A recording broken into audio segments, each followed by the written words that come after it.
ಕೇಂದ್ರ ಸರ್ಕಾರ ವಿಶೇಷವಾಗಿ ಭಾರತೀಯ ಜನತಾ ಪಾರ್ಟಿಯ ಲೀಡರ್ಶಿಪ್ ಏನಿದೆ ಅವರು ಚುನಾವಣೆಯ ಸಂದರ್ಭದಲ್ಲಿ ನಾವು ಮೊದಲಿಂದನೂ ಹೇಳ್ಕೊಂಡು ಬರ್ತಾ ಇದ್ದೀವಿ. ಸೆಂಟ್ರಲ್ ಏಜೆನ್ಸೀಸ್ ಇಡಿ, ಸಿಬಿಐ, ಆಮೇಲೆ ಐಬಿ ಇಂಥದ್ದೆಲ್ಲ ಈ ಏಜೆನ್ಸಿಗಳನ್ನ ದುರುಪಯೋಗ ಮಾಡ್ತಾರೆ ಅಂತೇಳಿ ಅನೇಕ ಸಂದರ್ಭದಲ್ಲಿ ಹೇಳಿದ್ದೇವೆ. ಇದು ಎಲೆಕ್ಷನ್ ಬಾಂಡ್ಸ್ ಕೊಡ್ತಕ್ಕಂಥ ಸಂದರ್ಭದಲ್ಲಿಯೂ ಕೂಡ ಅನೇಕ ಇಡೀ ದೇಶದಲ್ಲಿ ಅದಕ್ಕೆ ಪ್ರತಿಕ್ರಿಯೆ ಆಗಿದೆ. ಒಂದು ಕಡೆ ಆ ರೀತಿ ವಿರೋಧ ಪಕ್ಷಗಳನ್ನ ಒಂದು ರೀತಿಯಲ್ಲಿ ಹೆದರಿಸುವಂತ ಪ್ರಯತ್ನ ಒಂದು ಕಡೆ ಆದ್ರೆ, ಇನ್ನೊಂದು ಕಡೆ ಇವತ್ತು ರಾಜ್ಯದ ಮುಖ್ಯಮಂತ್ರಿಗಳನ್ನೇ ಅವರು ಅರೆಸ್ಟ್ ಮಾಡುವಂತದ್ದು. 9 ಬಾರಿ ಅವರು ಸಮನ್ಸ್ ಕೊಡ್ತಾರೆ ಅಂತ ಹೇಳಿದ್ರು ಒಬ್ಬ ಮುಖ್ಯಮಂತ್ರಿಗೆ. ಎಂಥ ಪ್ರಜಾಪ್ರಭುತ್ವದಲ್ಲಿ ನಾವಿದ್ದೇವೆ? ಒಂದು ವೇಳೆ ಅವರು ತಪ್ಪು ಮಾಡಿದ್ರೆ ಅವರಿಗೆ ಶಿಕ್ಷೆ ಮಾಡೋದಕ್ಕೆ ಯಾರು ಕೂಡ ಬೇಡ ಅಂತ ಹೇಳೋದಿಲ್ಲ. ಅದಕ್ಕೆ ವಿಧವಾದಂತ ವಿಚಾರಗಳು ಇರ್ತಾವೆ. ಚುನಾವಣೆ ಸಂದರ್ಭದಲ್ಲಿ ಈ ರೀತಿ ಮಾಡ್ತಕ್ಕಂಥದ್ದು ವಿರೋಧ ಪಕ್ಷಗಳನ್ನ ಹತ್ತಿಕ್ಕುವಂತ ಕೆಲಸ ಮಾಡ್ತಾರೆ ಅನ್ನೋದು ಸ್ಪಷ್ಟವಾಗಿ ಇವತ್ತು ಕಾಣ್ತಾ ಇದೆ. ಯಾಕೆಂದ್ರೆ ಇವರು ಚುನಾವಣೆಯನ್ನ ನಾವು ಮೊದಲೇ ಹೇಳಿದೀವಿ, ಎಲೆಕ್ಷನ್ ಕಮಿಷನ್ಗಳಿಗೆ ಅವರಿಗೂ ಕೂಡ ತಿಳಿಸಿದ್ದೇವೆ, ಲೆವೆಲ್ ಪ್ಲೇಯಿಂಗ್ ಫೀಲ್ಡ್ ಮಾಡಿಕೊಡಿ. ಒಂದು ಸಂದರ್ಭದಲ್ಲಿ ಇವಿಎಂಗಳು ಕಾಂಪ್ರಮೈಸ್ ಆಗ್ತಾ ಇದೆ, ಇವಿಎಂಗಳು ಬೇಡ. ಪ್ರಪಂಚದಲ್ಲಿ ಅನೇಕ ರಾಷ್ಟ್ರಗಳಲ್ಲಿ ಎಲ್ಲೂ ಕೂಡ ದೊಡ್ಡ ರಾಷ್ಟ್ರಗಳಲ್ಲಿ ಚುನಾವಣೆಗಳಲ್ಲಿ ಇವಿಎಂ ಬಳಸೋದಿಲ್ಲ. ಅಮೆರಿಕದಂತ ದೇಶದಲ್ಲೇ ಬಳಸೋಲ್ಲ, ಯುರೋಪ್ ದೇಶಗಳಲ್ಲಿ ಬಳಸೋಲ್ಲ.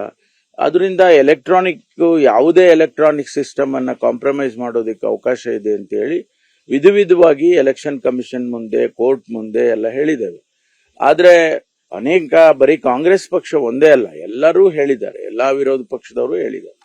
ಆದ್ರಿಂದ ಒಂದು ಲೆವೆಲ್ ಪ್ಲೇಯಿಂಗ್ ಫೀಲ್ಡ್ ಅನ್ನ ಮಾಡ್ಕೊಡೋದಕ್ಕೆ ಅವರಿಗೆ ಮನಸ್ಸಿಲ್ಲ. ಯಾಕೆಂದ್ರೆ ಎಲ್ಲೋ ಒಂದು ಕಡೆ ಅದನ್ನ ಮ್ಯಾನಿಪ್ಯುಲೇಟ್ ಮಾಡಿ ನಾವು ಅಧಿಕಾರಕ್ಕೆ ಬರ್ಬೋದು ಅಂತಕ್ಕಂಥದ್ದು ಅವರ ಮನಸ್ಥಿತಿ ಇದೆ ಅಂತ ಹೇಳಿ ನನ್ಗೆ ಅನ್ಸುತ್ತೆ.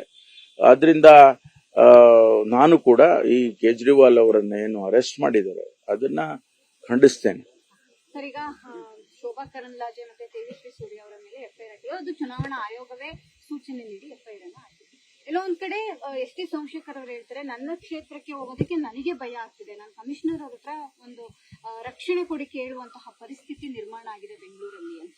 ನೋಡಿ, ಚುನಾವಣೆ ಅಂತ ಹೇಳಿದ್ರೆ ಜನ ತಮ್ಮ ಅಭಿಪ್ರಾಯವನ್ನ ಮತಗಳ ಮೂಲಕ ಅವರು ತೋರಿಸ್ಬೇಕು. ಅದು ಶಾಂತಿಯಿಂದ ಆಗ್ಬೇಕು ಅಂತ ಹೇಳಿ ಇಡೀ ದೇಶದಲ್ಲಿ ವ್ಯವಸ್ಥೆಯನ್ನ ನಿರ್ಮಾಣ ಮಾಡಬೇಕು. ಅದನ್ನ ಹೊರತುಪಡಿಸಿ ಜನಗಳನ್ನ ಹೆದರಿಸೋದು, ಬೆದರಿಸೋದು ಅಥವಾ ಬೇರೆ ಬೇರೆ ರೂಪದಲ್ಲಿ ಅವರಿಗೆ ಮನಸ್ಸನ್ನ ಬದಲಾವಣೆ ಮಾಡ್ಕೊಳ್ತಕ್ಕಂಥ ಪ್ರಯತ್ನಗಳು ಮಾಡೋದು, ಇದೆಲ್ಲ ಈಗ ಬೆಂಗಳೂರು ಸಿಟಿಯಲ್ಲಿ ಯಾರ್ಯಾರ್ದು ಬಗ್ಗೆ ಮಾತನಾಡ್ತಕ್ಕಂಥದ್ದು, ತಮಿಳುನಾಡಿನ ಬಗ್ಗೆ ಮಾತಾಡುವಂತ ಶೋಭಾ ಕರಂದ್ಲಾಜೆ ಒಬ್ಬ ಮಂತ್ರಿ ಆಗಿದ್ದಂದ್ರು, ಒಂದು ಕೇಂದ್ರದ ಸಚಿವರಾಗಿರುವರು. ಅವರು ತಮಿಳುನಾಡು ಬಗ್ಗೆ ಮಾತಾಡ್ತಾರೆ, ಬಣ್ಣದ ಬಗ್ಗೆ ಮಾತಾಡ್ತಾರೆ, ಸ್ಕಿನ್ ಕಲರ್ ಬಗ್ಗೆ ಇದೆಲ್ಲ ಅಷ್ಟು ಒಂದು ವ್ಯವಸ್ಥೆಯಲ್ಲಿ ಅಷ್ಟೊಂದು ಸರಿ ಕಾಣಿಸೋದಿಲ್ಲ. ಅದಕ್ಕೆ ಭಾರತ ಪ್ರಜಾಪ್ರಭುತ್ವದ ದೇಶ ಅಂತ ಹೇಳೋದಕ್ಕೆ ಈಗಾಗಲೇ ಒಂದು ಪ್ರಶ್ನೆ ಬಿದ್ದುಬಿಟ್ಟಿದೆ, ಮುಂದ್ಗಡೆ ಒಂದು ಕ್ವೆಶ್ಚನ್ ಮಾರ್ಕ್ ಬಿದ್ದಿದೆ. ಅದು ಆಗ್ಬಾರ್ದು. ನಾವು ಇಡೀ ವಿಶ್ವಕ್ಕೆ ಮಾದರಿ ಆಗ್ಬೇಕು. Where a biggest democracy in the world. ನಾವು ಈ ರೀತಿ ನಡ್ಕೊಂಡ್ರೆ ಇನ್ನು ಬೇರೆ ಬೇರೆ ದೇಶ, ಪ್ರಜಾಪ್ರಭುತ್ವದ ದೇಶಗಳು ಅವುಗಳು ಕೂಡ ಆ ದಾರಿಗೆ ಹೋಗ್ಬಿಡ್ತಾವೆ. ಸರ್, ಅವರು ಕೃಷ್ಣಗಿರಿಯಲ್ಲಿ ತರಬೇತಿ ಪಡಿತಾರೆ ಅನ್ನುವಂತಹ ಒಂದಿಷ್ಟು ವಿಚಾರವನ್ನು ಹೇಳಿದ್ದಾರೆ. ಆ ವಿಚಾರವಾಗಿ ಏನಾದ್ರು ಅದನ್ನ ನಾವು ವಿಚಾರ ಮಾಡ್ಕೊಳ್ತೀವಿ. ಅದು ಪೊಲೀಸ್ನವ್ರ ಕೆಲಸ, ಪೊಲೀಸ್ ಇನ್ವೆಸ್ಟಿಗೇಷನ್ಸ್ ಮತ್ತೊಂದು ಮಾಡ್ಕೊಳ್ಳುತ್ತೆ. ಇವರೆಲ್ಲರೂ ಕೂಡ police commissioner, director general of police ಆಗಕ್ಕಾಗಲ್ಲ. ಅವರು ಇಲಾಖೆಯವರು ಏನ್ ಮಾಡಬೇಕು ಅದನ್ನ ಶಾಂತಿಯನ್ನು ಕಾಪಾಡೋದಕ್ಕೆ ಆ ಕೆಲಸವನ್ನ ಅವ್ರು ಮಾಡ್ತಾರೆ.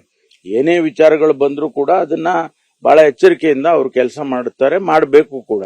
ಅದನ್ನ ಹೊರತುಪಡಿಸಿ ಇವರೆಲ್ಲರೂ ಅದರ ಬಗ್ಗೆ ಕಮೆಂಟ್ ಮಾಡೋದಕ್ಕೆ ಹೋದ್ರೆ ಏನ್ ಪ್ರಯೋಜನ ಆಗುತ್ತೆ? ಲೋಕಸಭಾ ಚುನಾವಣೆ ಮಕ್ಕಳುಗಳಿಗೆ ಟಿಕೆಟ್ ಸುಮಾರು 10ಕ್ಕೂ ಹೆಚ್ಚು ಕ್ಷೇತ್ರಗಳಲ್ಲಿ ಕಾಂಗ್ರೆಸ್ ಅದೇ ಕುಟುಂಬದ ಸದಸ್ಯರಿಗೆ, ಒಂದ್ ಕಡೆ ಅಳಿಯ ಮಗ, ಒಂದ್ ಕಡೆ ಅಮ್ಮ ಮಗಳು, ಒಂದ್ ಕಡೆ ತಂದೆ ಮಗ, ಕಾಂಗ್ರೆಸ್ ಸಾಕಷ್ಟು ಕಾರ್ಯಕರ್ತರು ಇರ್ತಕ್ಕಂಥ ಪಕ್ಷ, ಮುಖಂಡರು ಇರ್ತಕ್ಕಂಥ ಪಕ್ಷ. ಇಲ್ಲ, ಏನಾಗಿದೆ ಅಂದ್ರೆ ಆ ಕ್ಷೇತ್ರಗಳಲ್ಲಿ ಅದು ಜನಗಳ ಆಯ್ಕೆ. ಅದು ನಮ್ಮ ಪಕ್ಷದಲ್ಲಿ ಕಾರ್ಯಕರ್ತರೆಲ್ಲರೂ ಸೇರಿ ಇವ್ರನ್ನ ನಿಲ್ಲಿಸ್ಬೇಕು, ಅವ್ರು ಯಾರೋ ಮಕ್ಕಳೋ ಮಗನೋ ಇರ್ಬೋದು, ಆದ್ರೆ ಅವ್ರು ನಿಲ್ಸಿದ್ರೆ ಪಕ್ಷದಲ್ಲಿ ಅವ್ರು ಗೆದಿತಾರೆ ಅನ್ನುವಂಥದ್ದು ಬಂದ್ರೆ ಪಕ್ಷದಲ್ಲಿ ನಾವು ನೋಡ್ತಕ್ಕಂಥದ್ದು ವಿನ್ನಿಂಗ್ ಇಸ್ ದಿ ಕ್ರೈಟೀರಿಯಾ ಅಂತ ಮಾಡಿದ್ದಾರೆ.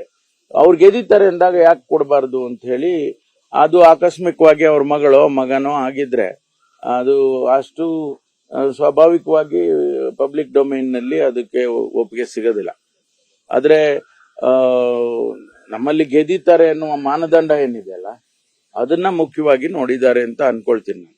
ಸರ್, ಈಗ ಕುಮಾರಸ್ವಾಮಿ ಅವರು ಒಂದು ಆರೋಪ ಮಾಡಿದ್ರು, ರಾಮನಗರ ಭಾಗ ಜೊತೆಗೆ ಬೆಂಗಳೂರು ಗ್ರಾಮಾಂತರದಲ್ಲಿ ಒಂದಿಷ್ಟು ಕುಕ್ಕರ್ ಹಂಚಿಕೆ, ಸೀರೆ ಹಂಚಿಕೆ ಆಗ್ತಿದೆ, ಅದಕ್ಕೆ ಪೊಲೀಸ್ ಇಲಾಖೆ ಪ್ಯಾರಾಮಿಲಿಟರಿ ಬರಬೇಕು ಅಂತ ಅದು ಎಲೆಕ್ಷನ್ ಕಮಿಷನ್ ಅವ್ರಿಗೆ ಹೇಳಲಿ ಅಲ್ಲ.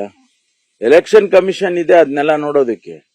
ನಾವು ಈಗ ನಾವು ಸರ್ಕಾರದಲ್ಲಿದ್ದು ಕೂಡ ನಾವೇನು ಮಾಡೋದಿಲ್ಲ. ಆದ್ರೆ ಎಲೆಕ್ಷನ್ ಕಮಿಷನ್ಗೆ ಅವರು ಕಂಪ್ಲೇಂಟ್ ಕೊಡ್ಲಿ, ಎಲೆಕ್ಷನ್ ಕಮಿಷನರು ಪೊಲೀಸ್ಗಾಗ್ಲಿ ಅಥವಾ ವ್ಯವಸ್ಥೆಗೆ ಅವರು ಮಾಡ್ತಾರೆ. ಅದನ್ನ ನೋಡ್ಕೊಳ್ಳೋದಕ್ಕೆ ಎಲೆಕ್ಷನ್ ಕಮಿಷನ್ ಇದೆ. ಈ ಎಲೆಕ್ಷನ್ ಟೈಮ್ ನಲ್ಲಿ, ಬೇರೆ ಸಂದರ್ಭದಲ್ಲಿ ಆಗಿದ್ರೆ ಬೇರೆ ವಿಚಾರ. ಎಲೆಕ್ಷನ್ ಟೈಮ್ ನಲ್ಲಿ ಸುಮೋಟೋ ನಾವು ಮಾಡ್ಲಿಕ್ಕೆ ಆಗೋದಿಲ್ಲ, ಅಥವಾ ಅವರು ಎಲೆಕ್ಷನ್ ಕಮಿಷನ್ ಡೈರೆಕ್ಷನ್ ನಲ್ಲಿ ಏನ್ ಆಕ್ಷನ್ ತಗೋಬೇಕೋ ತಗೊಳ್ತಾರೆ. ಅನುಕ್ಷಣದ ಸುದ್ದಿಗಳಿಗಾಗಿ ವಿಸ್ತಾರ ನ್ಯೂಸ್ ಯೂಟ್ಯೂಬ್ ಚಾನೆಲ್ ಸಬ್ಸ್ಕ್ರೈಬ್ ಮಾಡಿ. ಹೊಸ ಸುದ್ದಿಗಳ ನೋಟಿಫಿಕೇಶನ್ಗಾಗಿ ಬೆಲ್ ಐಕಾನ್ ಕ್ಲಿಕ್ ಮಾಡಿ. ಲೇಟೆಸ್ಟ್ ಅಪ್ಡೇಟ್ಸ್ಗಾಗಿ www.vistaranews.com ವೆಬ್ಸೈಟ್ಗೆ ವಿಸಿಟ್ ಮಾಡಿ. ಅಂಗೈಯಲ್ಲೇ ಜಗತ್ತಿನ ಸುದ್ದಿ ತಿಳಿಯಲು ವಿಸ್ತಾರ ನ್ಯೂಸ್ ಕನ್ನಡ ಆಪ್ ಡೌನ್ಲೋಡ್ ಮಾಡಿ.